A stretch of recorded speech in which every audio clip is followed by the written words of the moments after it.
le premier vol en ballon, une date historique, 1783 en France. J'ai la joie de retrouver mes invités, Marie Thébault-Sorgère et Jérôme de Lespinois. Alors, parlons du contexte d'abord, chère madame. Le XVIIIe siècle, une période d'essor des sciences, de diffusion des savoirs, on le sait, mais qu'est-ce qu'il y a de nouveau au siècle des Lumières? Parce qu'après tout, le XVIIe siècle, c'était déjà l'âge classique. Il y avait Descartes, la méthode scientifique qui était valorisée.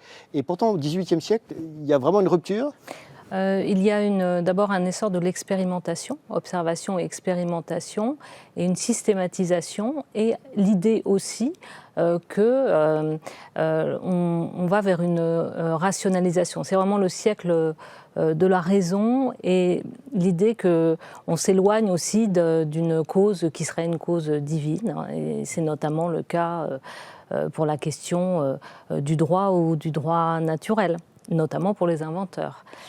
Donc, c'est une société d'ordre qui est amenée à bouger, où ce ne sont plus les inégalités naturelles qui font la société, mais où on remet aussi en question par l'expérience, par les sciences, tout un ensemble de...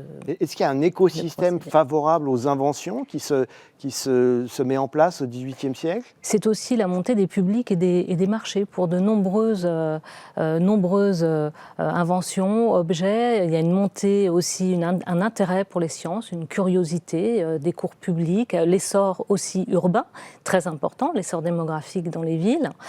Et de ce fait, une place particulière à la fois pour la production artisanale, pour l'ingéniosité de nouveaux procédés, avec l'idée de pouvoir améliorer la vie quotidienne et de pouvoir, de ce fait, participer à une idée du progrès pour le bien de l'humanité.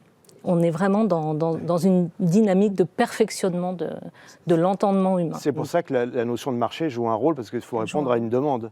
Elle joue un rôle, oui, tout à fait important. Alors c'est ce siècle où il y a l'invention de la machine à vapeur, du métier à tisser notamment, et puis les académies permettent aussi d'évaluer le sérieux des découvertes. Il y a vraiment tout un ensemble de faits. Et c'est dans ce contexte qu'on va pouvoir réaliser un des plus vieux rêves de l'humanité, cher Jérôme de Lespinois, puisque, on le sait bien, depuis le mythe d'Icare, voler, c'est vraiment un des désirs les plus profonds de l'homme. Avant les frères Montgolfier dont on va parler, est-ce qu'il y a eu d'autres tentatives sérieuses dans l'histoire à garder la mémoire? Alors, je ne connais pas très bien, mais Marie pourrait répondre, mais je pense que il y a vraiment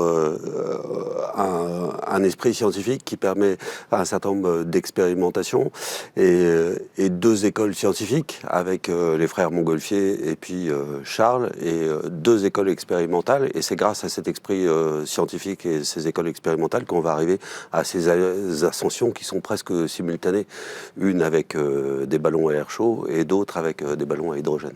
Souvent, on dit que c'est l'armée ou les guerres qui favorisent les évolutions technologiques. Là, ce n'est pas le cas. C'est vrai, mais ce n'est pas le cas, même si les besoins militaires vont ensuite pousser à perfectionner ces besoins-là. Mais l'idée d'utilisation d'air chaud et donc cette première ascension et cette première montgolfière, c'est vraiment l'esprit scientifique et la curiosité scientifique qui en est le moteur. Très bien. Alors, est-ce qu'il y a... Alors, si je peux me permettre, je vous en prie. Il y a tout de même un petit effet de concurrence aussi avec l'Angleterre, parce que vous savez qu'il y a un fameux dicton, quand les premiers ballons sont lancés, qui dit les Français, nation légère, s'arrogent l'empire de l'air, alors que les Anglais s'arrogent l'empire des mers.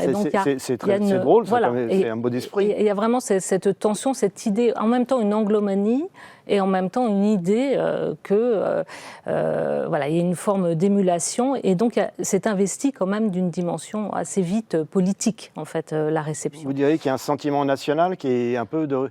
Parce qu'après tout, c'était l'époque aussi où la France était en guerre avec l'Angleterre pour défendre les insurgés aux États-Unis. Alors tout à fait, et même pour le premier vol, justement, un phénomène, le premier vol à air chaud qui a lieu donc, dans la cour de Versailles, a lieu au moment de la signature du traité de Paris, qui va sceller un peu la paix entre justement les États-Unis et l'Angleterre, et avec énormément énormément d'ambassadeurs réunis. Donc on est dans un moment un peu particulier, 83, 86, avec un moment plutôt d'accalmie, signature aussi de traité de libre-échange. Oui. Entre la France et l'Angleterre. Voilà, entre la France et l'Angleterre. Donc c'est un double jeu à la fois de célébration patriotique, voilà ce que peut faire le génie français, l'arrachement à la pesanteur, et en même temps dans une forme d'émulation. Très bien. Alors finalement, qu'est-ce qu'il y a de notable chez ces deux frères Montgolfier ? Qui sont ces gens, je veux dire, leur milieu social, dans leur parcours, leurs aspirations, qu'est-ce qu'ils ont ? Pourquoi c'est eux qui ont fait ça et pas d'autres inventeurs ? Alors il y a eu beaucoup de récits sur l'invention, sur la manière dont ils ont inventé. Est-ce que c'était en regardant des enveloppes de papier au-dessus de bougies, etc., qu'ils ont eu cette idée. Mais je pense que c'est avant tout des gens qui sont des papetiers, donc, qui vivaient à Nonay, en Ardèche. Et donc c'est la bourgeoisie industrielle telle qu'on peut la retrouver au XVIIIe siècle, assez entrepreneuse et assez désireuse de perfectionner ces procédés de fabrication. Ce sont des gens qui ont déposé des brevets pour différents types de papier. Et, ils ont un moulin. Je crois qu'ils ont un moulin. Demander des privilèges, parce qu'il n'y a pas encore de brevet. Demander des privilèges, pardon. Et donc c'est en perfectionnement leur technique qu'ils ont trouvé cette enveloppe, parce que toute la difficulté, c'est de trouver une enveloppe, que ça soit pour l'hydrogène ou pour l'air chaud, une enveloppe qui puisse retenir et pas être poreuse, et trouver les procédés qui permettent de trouver une enveloppe qui puisse retenir cet air chaud ou cet hydrogène. Donc c'est en perfectionnement. Ce sont des industriels bourgeois de province qui perfectionnent un peu leurs procédés techniques et qui arrivent à cette invention. Avec un esprit pratique, quoi. Des gens avec un esprit pratique. Et pour rebondir sur la question des deux procédés, en fait, il me semble qu'ils ne procèdent que d'un seul. C'est-à-dire qu'on a deux techniques, mais on a un processus qui est identique. Et on raconte justement que Joseph de Montgolfier, qui est un amateur de physique, qui est peut-être le moins doué pour les affaires, puisque c'est une fratrie, ils sont vraiment... et donc Étienne est vraiment celui qui tient plutôt la fabrique. Et Joseph de Montgolfier est un grand lecteur de traités, scientifiques, et il comprend cette question de la différence des gaz, parce que les frères Montgolfier n'ont pas évidemment inventé l'air chaud, donc ni la force ascensionnelle de l'air chaud. Mais c'est en essayant, en se disant, oui, si on enferme un gaz plus léger que l'air, on va pouvoir permettre une rupture d'équilibre et, selon le principe de la poussée d'Archimède, pouvoir créer cet arrachement à la pesanteur. Simplement, l'hydrogène est beaucoup trop, justement, ils essaient, et n'y parvenant pas, ils substituent. Donc c'est dans un cadre conceptuel qui est celui de la découverte des nouveaux gaz, donc l'oxygène, enfin notre actuel oxygène, hydrogène, etc., qu'ils adaptent et qu'ils ont cet esprit de curiosité, effectivement, d'entrepreneuriat. Mais ça ne fonctionne que parce qu'ils font une expérience publique. Et comment ça ? Parce que ça commence par une expérience publique, mais en quoi le fait que ça soit public a joué un rôle dans leur succès ? C'est fondamental. Allez-y.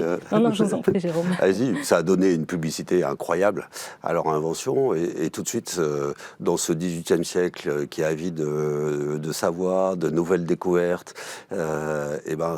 ça a donné l'engouement du public, a conduit à l'engouement de la cour, à l'engouement de l'aristocratie, à l'engouement de la presse, et ensuite ils sont montés à Paris, puisque leur première ascension, c'est chez eux, devant leurs ouvriers, dans leur usine. L'opinion, la force de l'opinion. Et puis après, devant la place publique d'Annonay, lors d'une réunion des États généraux. Donc c'est là où on a une première assemblée politique. Mais de fait, quand la nouvelle remonte à Paris, c'est l'Académie des sciences qui est chargée par le roi de s'en saisir. Et c'est à ce moment-là qu'on fait venir, qu'Étienne de Montgolfier monte à Paris pour reproduire l'expérience devant le roi. Alors je crois que c'est pas la première fois, je ne sais pas si c'est lui ou son frère qui était monté auparavant à Paris pour y travailler auprès de Soufflot, l'architecte. Étienne de Montgolfier. C'est lui, c'est le même. Donc c'est quand même des gens aussi qui ont une expérience de la capitale, ils ont des relations aussi ces gens-là. Et ça veut dire aussi, c'est quand même notable que ces gens qui étaient donc des personnalités locales à Annonay-Ardèche étaient assez reconnus pour travailler auprès de l'architecte Soufflot qui était en train de construire ce qu'allait devenir plus tard le Panthéon, enfin l'église Sainte-Geneviève à l'époque, et également connaître Réveillon, qui dirige une fabrique de papier peint, une fabrique royale. C'est des gens qui, quand même, c'est notable dans la France de l'époque, ça puisse advenir. C'est moins cloisonné qu'on l'imagine. De toute façon, c'est vrai, mais en même temps, ils vont subir quand même des formes de discrimination. Étienne de Montgolfier va quand même se sentir, malgré la célébration, il va quand même retourner assez vite dans la province. Réveillon, c'est un de ses acheteurs, en fait, il fournit la manufacture de papier de Réveillon, qui est à ce moment-là installée au Faubourg Saint-Antoine et qui est une extraordinaire fabrique de papier peint, qui est justement un de ces nouvelles commodités, nouvelles productions à la mode, et qui va lui fournir vraiment une assise, là, un espace pour travailler, des ouvriers, du matériel. Enfin, lui fournir. On a les factures. C'est vous dire, oui. Ce sera payé c'est très schématiquement, pour ceux qui connaissent Paris, c'est dans le 11e arrondissement actuel, c'est grosso modo autour du métro Federbe-Chaligny. C'est ça. C'est à peu près, il y a une plaque dans une petite rue qui s'appelle la rue Titon, où on vous explique que c'était là que se dressait la manufacture de cet entrepreneur. Et finalement, donc on a ces deux frères Montgolfier très, très entreprenants, qui bouillonnent d'idées, qui ont l'esprit pratique. Et puis il y a un grand rival, Jacques-Alexandre Charles. Alors ce Jacques-Alexandre Charles, qu'est-ce qui le distingue des frères Montgolfier?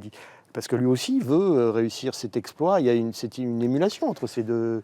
Oui, alors Charles a vraiment un profil différent. Pour moi, c'est un scientifique. Tandis que les frères Montgolfier sont des industriels. Des amateurs, en fait. Sont des amateurs. Et Charles, en fait, je pense, va être piqué au vif par l'invention des Montgolfier. Et Charles, en fait, c'est lui... Donc l'hydrogène est beaucoup plus léger que l'air chaud, bien sûr. Et Charles, en fait, va trouver le gaz plus léger que l'air, tandis que les frères Montgolfier vont trouver l'enveloppe. Le génie, enfin la trouvaille des frères Montgolfier, c'est vraiment l'enveloppe. Charles, c'est l'hydrogène, et il va faire appel au frère Robert pour trouver un tissu avec du vernis pour pouvoir retenir ce gaz plus léger de l'air. Mais en fait, l'aérostation, elle naît vraiment, l'aérostation moderne, ensuite telle qu'elle va se développer aux armées avec les guerres de la Révolution et de l'Empire, puis après ça au 19e avec les épisodes de la guerre de 1870 qu'on connaît, sont héritiers de Charles. Tout à fait. Pas de Gambetta qui fuit Paris en ballon s'il n'y avait pas eu... Non, mais c'est sur un ballon. Oui, c'est-à-dire que le ballon à air chaud va quand même à peu près disparaître tout le 19e siècle pour réapparaître au 20e avec une aérostation plus sportive, on va dire. Oui. Mais le ballon au 19e, ça va être le ballon à gaz. Alors restons avec nos chers frères Montgolfier. Est-ce qu'ils s'entourent de compétences particulières, ces gens, je crois qu'il y a un certain nombre de savoir-faire autour d'eux qui sont sollicités et qui permettent, on l'a compris, ce ne sont pas des inventeurs isolés, ils ont une équipe, on dirait aujourd'hui, autour d'eux. Alors, pour ce qui est de Paris, la fabrique de Réveillon devient une sorte de ruche où tout le monde gravite un peu. Et il y a évidemment à l'Académie des sciences, même si en fait il est plus intéressé par la production d'hydrogène, on a des gens comme Lavoisier, surtout Meunier de la Place, vous pourrez reparler parce qu'il est important du point de vue de l'armée, qui est un ingénieur et qui s'intéresse beaucoup. Il y a aussi Aimé Argan, qui est aussi un entrepreneur, qui invente à ce moment-là un système de lampes qui serait un peu une nouvelle lampe à pétrole avec le verre, vous voyez, les réservoirs. Donc il y a tout un écosystème en fait de savoir-faire qui gravite autour de la manufacture. Mais de ce fait, l'expérience est quand même assez simple une fois que l'on a compris. Alors, si je peux me permettre, dans le documentaire, ce qui est très intéressant, justement, c'est toutes ces étapes où ils essaient de reconstituer, finalement. Ça pourrait l'air si simple. On se rend compte à quel point c'est difficile et qu'ils sont même obligés finalement d'utiliser une colle contemporaine parce qu'ils ne peuvent pas faire en suivant tous les savoir-faire de l'époque. Donc c'est très intéressant du point de vue de la dextérité de ces artisans, de ces manufactures et de savoir qui sont aujourd'hui perdus parce que le ballon qui va être montré devant le roi, ils ont dû et qui n'est pas un ballon habité à part la basse-cour, ils ont dû le reconstruire en 2 jours. Ah oui. Une nuit. Parce que la première enveloppe qui avait fait les essais avait pris la pluie pendant la nuit, ils ont dû le faire... Et c'est quand même assez prodigieux. Le ballon à gaz également. On est vraiment là dans un tour de force technique de production d'hydrogène. Qui s'inscrit un peu dans cette tradition des artisans du Moyen-Âge, qui ont une grande maîtrise de leur savoir-faire. Et comment expliquer le gigantisme de ce ballon ? Parce que pour nous, c'est assez frappant. Je vois plus de 20 mètres de haut, plus de 15 mètres de diamètre. C'est considérable. C'est considérable, mais c'est de l'air chaud. Voilà. Et donc, à hydrogène, ils sont beaucoup plus petits. C'est lié aux caractéristiques de l'air chaud. Aux caractéristiques de l'air chaud. Et donc, il faut une grosse masse d'air chaud pour pouvoir emporter une basse-cour et encore plus un homme. Et c'est, je pense, la vraie invention des montgolfiers, c'est de penser cette proportionnalité du principe. C'est-à-dire qu'on sait faire des expériences en petit, en cabinet, mais pour pouvoir soulever des charges lourdes, il faut augmenter. Et ça, c'est vraiment un tour de force parce qu'il ne faut aussi pas que le foyer est ouvert. Il ne faut pas que l'enveloppe s'enflamme, ni au départ. Oui, parce qu'il faut bien de la combustion. Il faut tenir, voilà. Bien sûr, il faut un foyer animé après, il faut pouvoir redresser l'enveloppe avec un système de poulie. Il ne faut pas que le feu prenne. Exactement. Donc, c'est tout de même assez incroyable comme tour de main. Mais ce qui est d'autant plus incroyable, c'est que ça va être reproduit dans une vingtaine de villes partout en France. C'est-à-dire que il y a une capacité de s'approprier ces savoirs. Autre sujet d'étonnement, le souci esthétique qu'ils avaient. Parce que le ballon, en tout cas celui qui est présenté à Louis XVI, il est splendide. Il est beau à l'œil. On pourrait penser qu'après tout, ça n'a aucune importance pourvu que ça vole. Mais non, en plus, il faut que ça soit beau. Est-ce que c'est un trait d'époque ? Comment expliquer ça ? Moi, je pense que ça s'inscrit dans le 18e, et puis dans le fait que c'est Réveillon qui a fabriqué les enveloppes, et que c'est du papier peint. Enfin, il reproduit... Mais c'est magnifique. Il reproduit les impressions... Ils se sont un peu compliqués la vie. C'est sûr qu'après, la surface permet aussi à certains mécènes dans certaines villes, ou aussi de mettre les armes du roi. Enfin, on peut aussi s'en servir pour...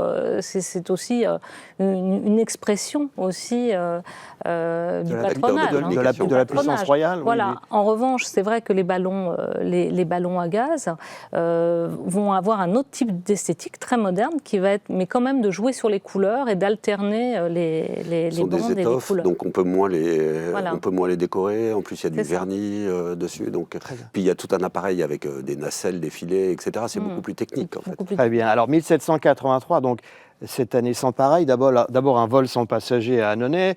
Puis en septembre 1783, un vol à Versailles devant Louis XVI, avec des animaux de basse-cour, c'est ça ? Devant Louis XVI, devant toute la cour, devant les ambassadeurs, je l'ai dit tout à l'heure, devant une foule très dense. C'est une expérience publique, avec effectivement la presse est là, un canard. La presse, oui, de l'époque, oui, bien sûr, oui, tout à fait. Et il y a même dès le lendemain le Journal de Paris, qui est un quotidien depuis 1777, et des gravures qui sont faites et qui sont vendues le lendemain. Les élégantes lance une nouvelle mode de coiffure, comme ça se faisait à l'époque, qui s'inspire de la forme du ballon. Enfin, c'est un phénomène de société. Il y a des produits dérivés, on dirait aujourd'hui. Oui, tout à fait. Et aussi tout un commerce aussi.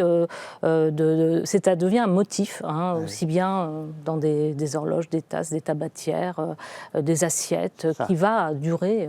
Alors, c'est une vraie frénésie, on le comprend. Et alors, 2 dates historiques. Octobre 1783, le premier vol avec homme. Et là, je crois qu'il y a un filin. Il reste attaché, c'est ça ? Un ballon captif. Un ballon captif. Et le premier vol avec homme, c'est donc octobre 1783 dans l'histoire de l'humanité, on peut le dire. Ouais. Et oui. Pilâtre de Rosiers. Avec Pilâtre de Rosiers. Pilâtre de Rosiers. Et alors, celui qui est la première victime. Oui. Et celui qui est peut-être plus connu encore, c'est celui de novembre 1783. Parce que là, le ballon est livré à lui-même, si j'ose dire. Et ça, donc, avec le marquis d'Arlande. Avec 2 hommes, Donc 2 hommes libres, puisque Louis XVI n'a pas voulu, je crois qu'il y a un condamné. Oui, il y avait une histoire de il y avait une prisonnier. histoire de prisonnier, Oui. de condamné à mort. Non, il faut que ce soit un homme libre Ouais. qui. Pilâtre de Rosier. Pilâtre de était Rosier. Très avide de célébrité. Voilà. Donc a sauté Et sur donc, l'occasion. le château de la Muette que Louis XVI vient d'acquérir, qui est en dehors de Paris à ce moment-là, sert de lieu Oui. à l'expérience. Un peu Je la suppose foule. qu'il y a encore la Oui. foule est là. Oui, mais on peut contrôler plus facilement que quand c'est au cœur de... Et alors, ce qui est assez émouvant, nous, on est un peu blasés, mais il faut essayer de se remettre dans l'esprit des gens de l'époque. Ça devait leur faire la même impression à eux qu'à nous, l'arrivée de l'homme sur la Lune. C'est à peu Oui, près je pense équivalent. que c'est assez équivalent. Est-ce que donc ce ballon s'envole devant les spectateurs ébahis et il va voler au-dessus de Paris. Il va traverser la Il va Seine. traverser la Seine jusqu'à la butte aux Cailles. Mhm. À l'époque, je ne pense pas que c'était dans Paris, mais c'était Oui, limitrophe. dans les moulins. Entre les moulins. Et est-ce que les Parisiens ont pu voir? C'était assez bas pour qu'on le voie. Oui, je pense. Donc il y avait une foule. Alors, on a des gravures, beaucoup. On a beaucoup moins de témoignages quand même que les grands vols qui ont pris naissance à Paris, comme le 1er décembre, dont on parlera après. Les grandes montgolfières, ce qui est impressionnant, c'est l'envol, parce que ça se développe très vite, l'enveloppe. Donc je crois que pour les Parisiens, pour tous les témoins, ce qui est important, c'est de vraiment voir le ballon s'arracher, en fait. C'est de voir le moment de l'envol. Oui. Et après, s'il disparaît à l'œil, c'est que l'envol est réussi d'une certaine façon. Et alors, le 1er décembre 1783, nouvel exploit sportif et technologique, le ballon de Charles s'envole, donc le rival des montgolfiers, il s'envole, lui, des Tuileries. Alors là, on a beaucoup de gravures, là aussi. Et c'est un nouveau pas en avant. Oui, pour la science. et je pense que d'ailleurs il va beaucoup plus haut parce que je crois qu'il va à 3000 ou 4000 mètres. Charles a emporté un baromètre, si mes souvenirs sont bons pour pouvoir calculer son altitude. Il va beaucoup plus haut. Il monte lui-même dans la nacelle? Oui, bien sûr. Oui. Et il va beaucoup plus haut et le vol est scientifiquement beaucoup plus probant. Il dure presque 2 heures et en fait il y a 2 vols. Il part avec un des frères Robert et puis une fois revenu, ayant lâché du lest, il remonte seul pour une dernière ascension. C'est absolument un moment d'apogée. Il y a une plus grande maîtrise technique chez Charles. Et alors, est-ce que les montgolfiers sont starisés plus que Charles? Ou est-ce que tout le monde est starisé? Parce que c'est l'époque de la notoriété, l'époque où il commence à y avoir des vedettes. Et ça devient, les montgolfiers ont leur heure de gloire. Là, Houdon fait leur tout à fait.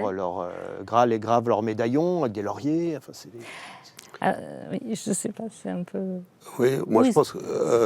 alors c'est difficile à dire. Je pense que les montgolfiers ont un réseau de sociabilité qui est beaucoup plus important que Charles. Charles, c'est un scientifique qui est reconnu, qui n'est pas tout à fait un scientifique, c'est un prof.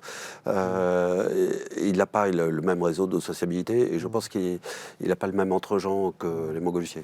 Je pense aussi que comme ce qui va devenir la montgolfière, puisqu'ils vont gagner quand même ça, cette entrée dans le vocabulaire commun, bataille du lexique. Du ballon Hersch. Voilà, la bataille du lexique est quand même vraiment subventionnée, voulue par le roi. L'Académie des sciences, elle, s'intéresse vraiment aussi au ballon à gaz, mais de fait, l'emblème, c'est quand même le vol qui a eu lieu devant le roi, donc il faut d'une certaine manière, on publie une médaille à ce moment-là, ils sont l'un et l'autre sur la même médaille, mais il faut donner quand même la priorité.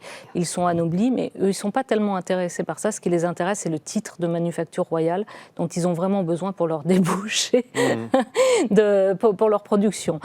Donc ils sont vraiment dans cette dynamique, et Charles, lui, obtient une pension qui est quand même assez rondelette, et puis donc il n'est pas sur le moment perdant, mais c'est vrai qu'il garde une amertume. On a un texte de lui de 1800 où on voit bien qu'il y a une forme quand même d'amertume alors qu'il pense, lui, avoir inventé avant. Il pense qu'il n'a pas été assez reconnu? Oui, et surtout qu'il en aurait eu la priorité. Ah. Et est-ce qu'on peut mesurer l'impact dans l'opinion, dans la sensibilité de l'époque de ces innovations technologiques? Peut-être l'idée que la raison et la science... peuvent maîtriser la nature, le monde, une grande confiance dans la raison peut-être? Oui, c'est une période exceptionnelle où il y a à la fois il y a des inventions, il y a des progrès dans le domaine physique aussi, dans le domaine de la chimie, dans le domaine de l'astronomie. Donc c'est vraiment une période exceptionnelle. Ouais. C'est vraiment, oui, c'est vraiment l'incarnation une incarnation du progrès, et voire même une célébration, puisque ces expériences, je le répète, sont publiques, mais ce ne sont pas encore des spectacles forains. Ce sont des vraies expérimentations, des procès-verbaux. Chaque expérience essaie de faire mieux ou différemment. On est vraiment dans cette quête du progrès. C'est pas de la foire. Même s'il y a du public, c'est pas de la foire. L'aérostation foraine va émerger avec un personnage très brillant qui va être Jean-Pierre Blanchard dès février 84 et qui va faire énormément de vols et qui va aussi diffuser la technique partout en Europe. Ça va être le premier vraiment. Mais l'aérostation foraine qui va permettre à la technique de perdurer au 19e, avant le retour des vols scientifiques, on n'est pas là-dedans. On est encore vraiment dans une célébration des progrès de l'entendement humain. Donc c'est une incarnation collective. Donc ça a sans doute contribué à la confiance de cette génération, là aussi à l'enthousiasme, l'idée qu'ils vont maîtriser leur destin.